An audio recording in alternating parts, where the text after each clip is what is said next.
now to get you a quick wrap of all that's happening in the city. This is Chennai for you in just 60 seconds.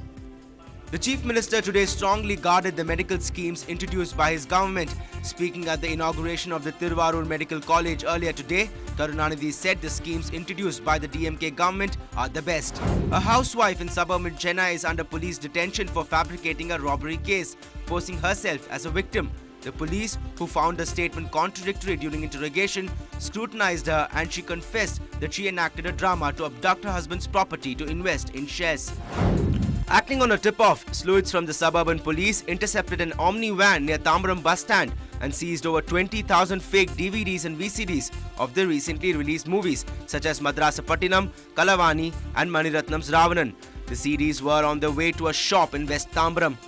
Foxconn International suspended its operations at its mobile phone parts manufacturing facility in Kanchipuram after workers became sick on July 23rd.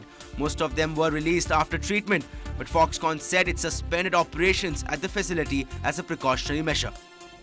In some national news, the second day of the Parliament monsoon session once again ended in adjournment in both houses, marked by noisy protests by the opposition.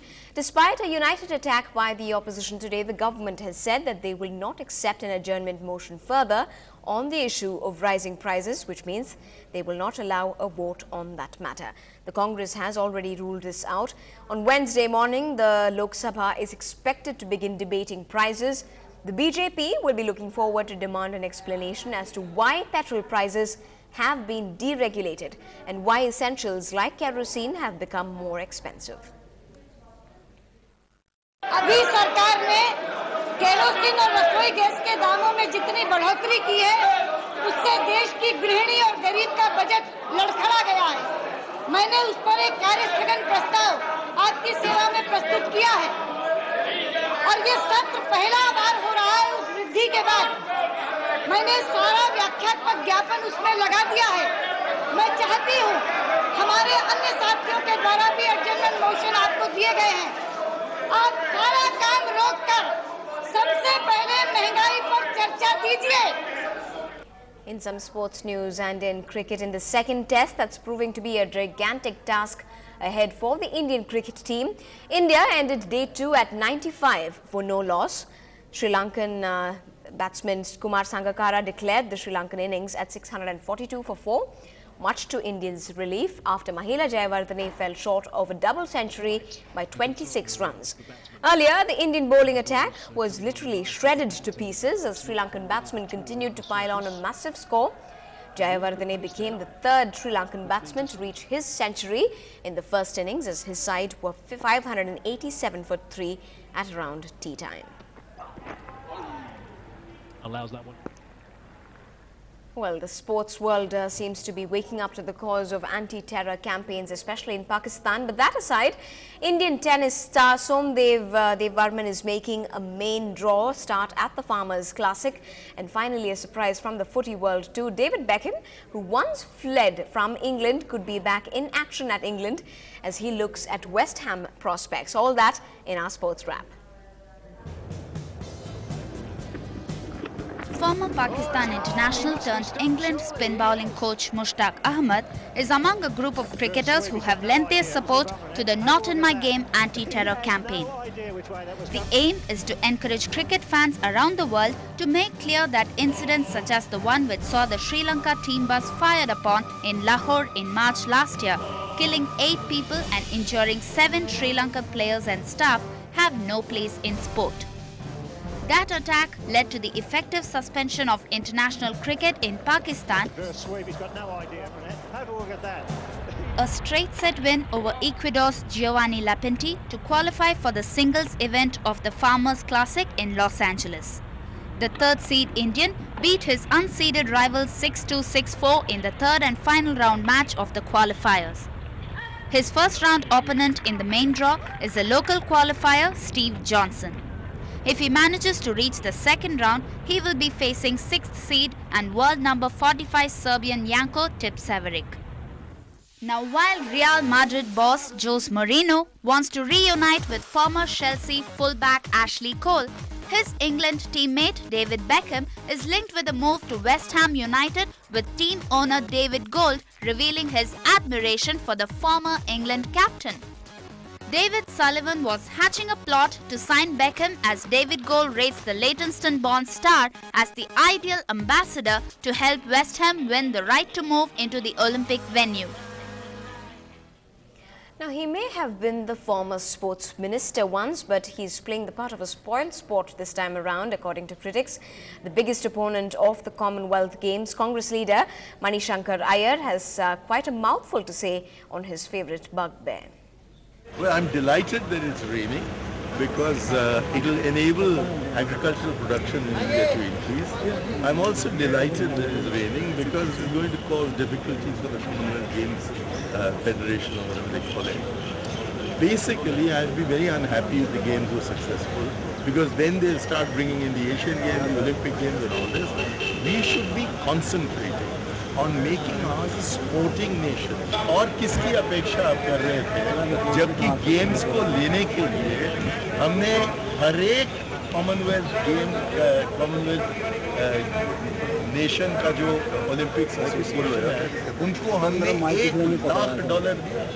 $1 lakh दिया Australia को, $1 लाख हमने दिया New Zealand को, $1 लाख हमने दिया Canada को, $1 लाख हमने दिया ब्रिटेन को. उनको इस पैसे की ज़रूरत थी क्या? लेकिन क्योंकि हमने ऐसे, इसको मैं रिश्वत कहता हूँ, पता नहीं कानून के नज़रिए में रिश्वत बनता है. Now, in a chance for Chennai's school and college students to experience America right here in Namma City, the US Consulate along with the Alpha Group of institutions held an interesting event for students where they displayed art based on the theme Indo-US relations. From visuals of India and the United States on a Big Apple to artistic depictions of Obama and the Prime Minister Manmohan Singh collaborating towards better relations, these students had them all.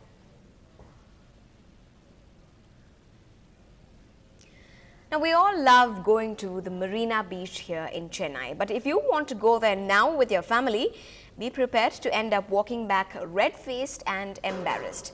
The Marina is becoming a place for Chennai's young men and women to display their love without caring much about public decency, and this has got the residents of Chennai feeling worried and rather angry. Beneath fishing boats, behind empty fuel drums, and even blatantly out there on the burning sands, these scenes have become all too common on Chennai's Marina Beach.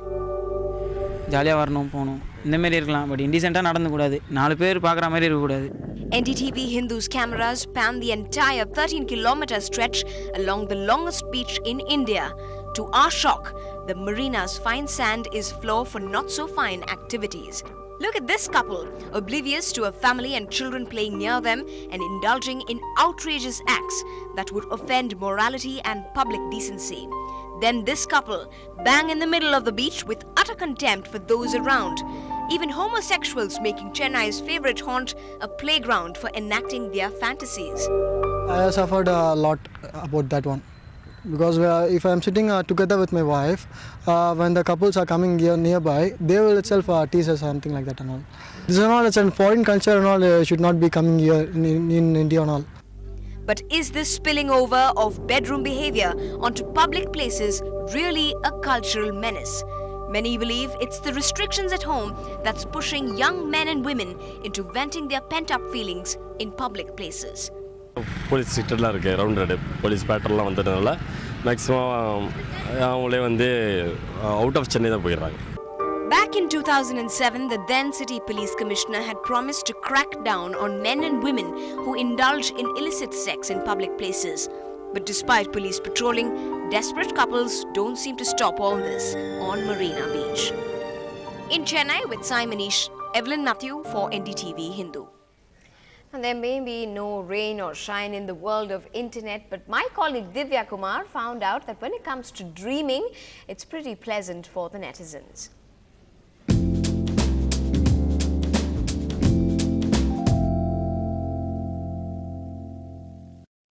Just imagine if you had made some really nice plans and it ends up raining or being really sunny. Would you care to cancel all the plans? You take a look at this status update and find out why I'm asking you this. Gurpreet Kaur says, There will always be a cloud trying to block the sun. Have the self-belief to blow it away and shine on. Your days are as bright as you make them. And Padma Priya gives us another comment. Have you heard about sleep messaging? I found that I have this disorder. Shocked to notice that I've messaged the stuff I dreamt to a friend. Those who share the same disease give me company. This status update clearly shows us how the younger generation is addicted to social networking and messaging. Keep sending in your entries to feedback@ndtv-hindu.com and contact us through our Facebook account. Well, that's the news tonight from all of us here. Thanks so much for watching. Good night.